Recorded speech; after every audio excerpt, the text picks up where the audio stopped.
अस्सलाम वालेकुम। SM news के साथ मैं हूं मुकद्दर रजा। एसएम न्यूज स्टूडियो में खुश आमदीद। खबरों का सिलसिला बढ़ाते हुए खबर शामिल करते हैं कराची से। एसपी मलिर सिंगार मलक की सरबराही में एसएचओ कायदाबाद ने दौरान गश्त पुलिस पार्टी के हमरा मुजफ्फराबाद कॉलोनी के करीब कार्रवाई की। इसी हवाले से बात करेंगे ब्यूरो चीफ जुल्फकार अली से।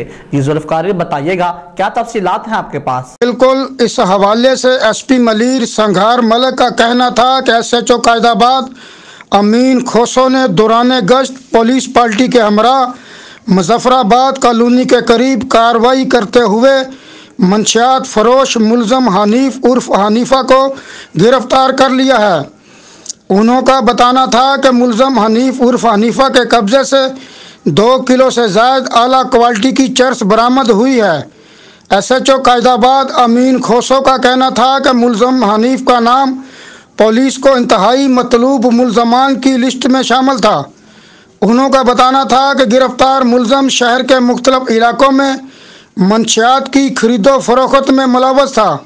पुलिस का कहना है कि गिरफ्तार मुलजम के खिलाफ शहर के मुख्तलिफ थानों में पहले से दर्ज मुकदमात की तफसीलात हासिल की जा रही हैं। जी बहुत शुक्रिया जुल्फकार तफसीलात से आगाह करने के लिए। अब तक के लिए इतना ही। मजीद खबरों के लिए देखते रहिए एसएम न्यूज।